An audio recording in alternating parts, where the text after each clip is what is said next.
அடியார்களே, திருப்பதி ஏழுமலையானின் வலது கரத்தில் தினமும் தங்க நாகாபரணம் அணிவிக்கின்றார்கள்.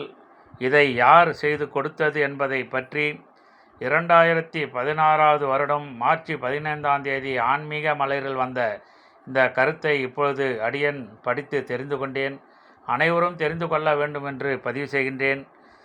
வீர நரசிம்ம கஜபதி என்னும் விஜயநகர மன்னர் ராமேஸ்வரத்திற்கு யாத்திரையாக புறப்பட்டார். வரும் வழியில் திருப்பதி பெருமாளை தரிசனம் செய்தார்.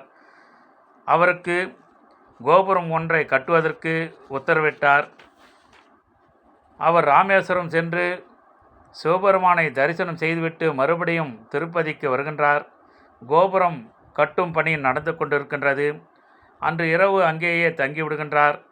அவரது கனவில் பாம்பு வடிவில் ஆதிசேஷன் தோன்றி, மன்னா, என் உடம்பே இந்த மலையாக இருக்கிறது. இதில் தாங்கள் கோபுரம் கட்டினால் ஏற்படும் பாரத்தை என்னால் தாங்க முடியாது என்று சொல்லிவிட்டு கருவறைக்கு சென்று அந்த பாம்பு ஏழுமலையானின் வலது கையில் சுற்றி கொண்டன.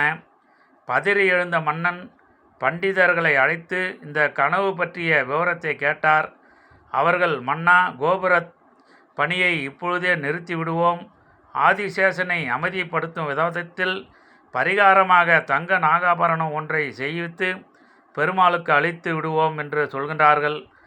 அதை ஏற்றுக்கொண்ட வீர நரசிம்ம கஜபதி மன்னன் தங்க நாகாபரணம் ஒன்றை செய்வித்து திருப்பதி ஏழுமலையானுக்கு அளிக்கின்றார். அந்த தங்க நாகாபரணமே ஏழுமலையானுக்கு தினமும் வலது கரத்தில் அணிவித்து அழகு பார்க்கின்றார்கள். நாம் இந்த சேவையை செய்த வீர நரசிம்ம கஜபதியை வணங்கி போற்றுவோம்.